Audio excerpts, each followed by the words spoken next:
delikado po si BBM, mga kababayan, ha? Ah,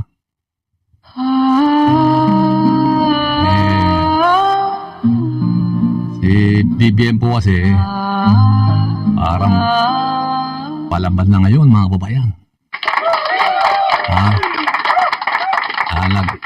Nagbibitaw na rin ng mga manghang na salita laban sa mga Duterte at sa mga alipores nito, mga kababayan. Kaya delikado si BBM kasi alam nyo, mga kababayan, na sa July pa sisimulan yung impeachment ni VP Sara, sabi ni Senate President Chis Escudero, mga kababayan.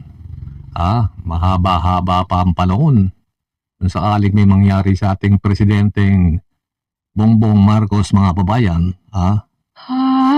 Automatic presidente si Juan, yung topak na vice president natin, Kaya ingat-ingat, dapat dagdagan ng security ni BBM, mga kababayan,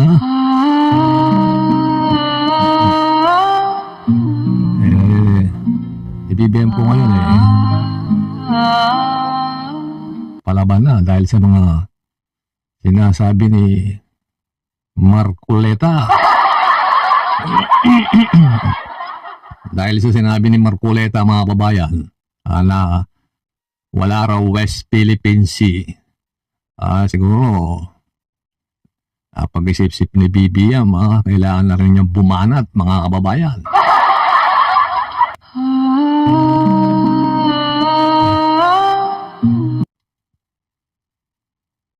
Wala sa kanila ang mga pumapalakpak sa China at natutuwa pa kapag tayo ay binobomba ng tubig.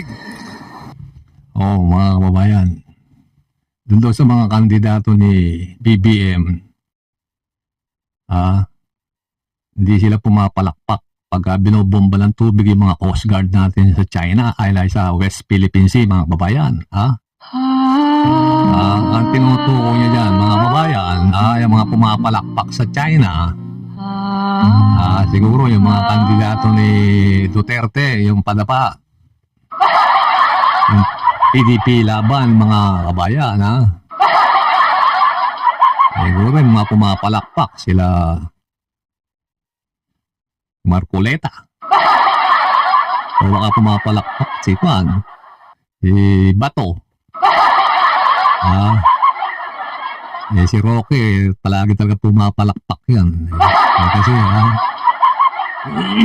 gusto niyan magka-people power para ma-absuelto ang hinayupak. Mga kababayan, nagiging palaban na.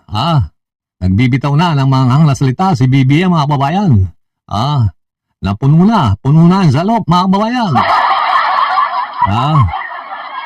Di naman dating ganyan si BBM, nagsasalita ng mga manghang na salita, mga kababayan. Kaya pasalamat tayo kay Roque, ginising niya ang damdamin ni BBM, mga kababayan.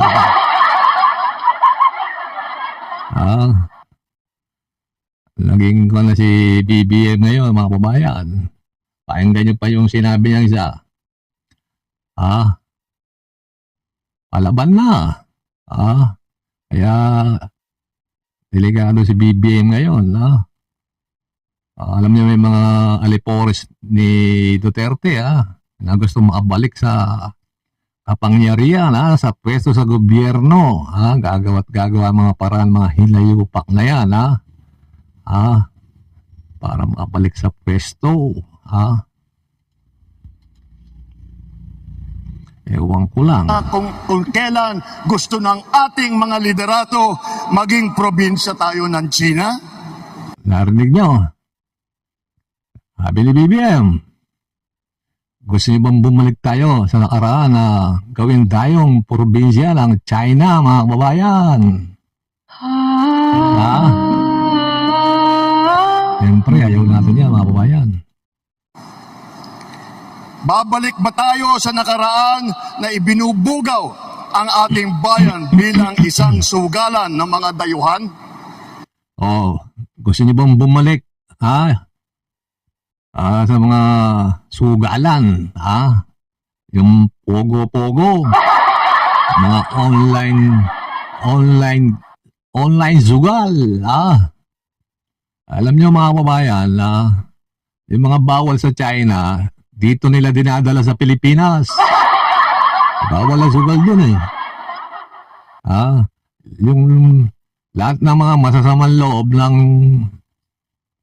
mga taga China na nangarito sa Pilipinas sa mga hinayupa.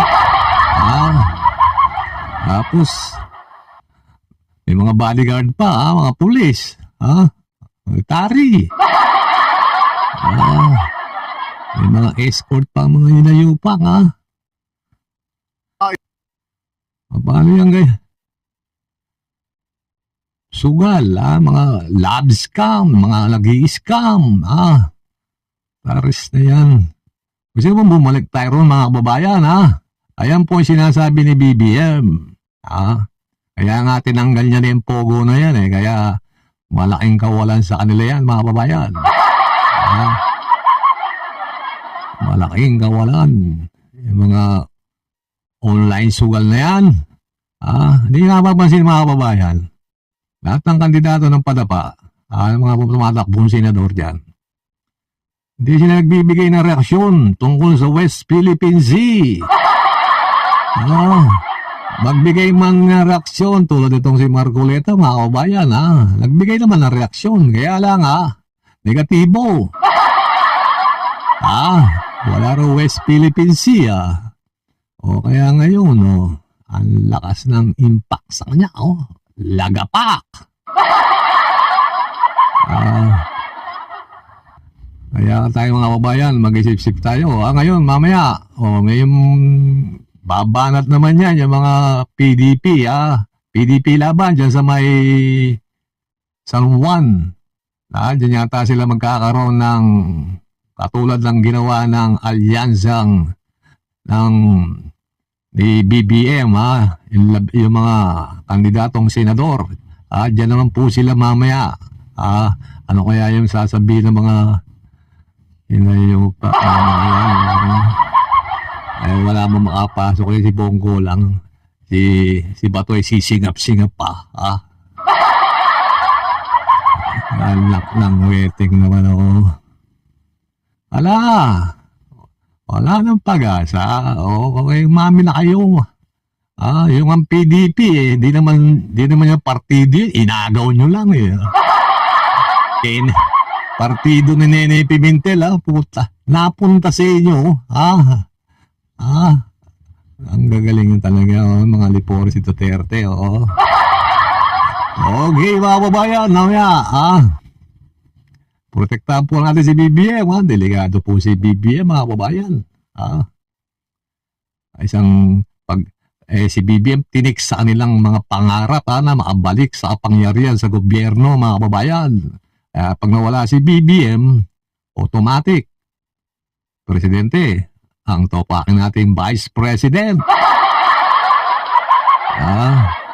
Ayaw talaga nilang tigilan, Pagupo pa lang ni BBM sa Malacanang, mga kababayan. Binabanatan na, tapos yung mga tanim nilang mga spido sa Malacanang, kaya isa-isang nangasibak, Baka meron pang natitira dyan, Kaya hindi makausad si BBM, mga hinayo pa kayo, Umpisa pa lang. Kaya mga kababayan, maging matalino po sa darating na alalan, national man o local, mga kababayan, Nasa kamay niyo po ang kapalaran ng Pilipinas, mga kababayan. Okay, mabuhay ang Pilipinas. Mabuhay po kayo, mga kababayan.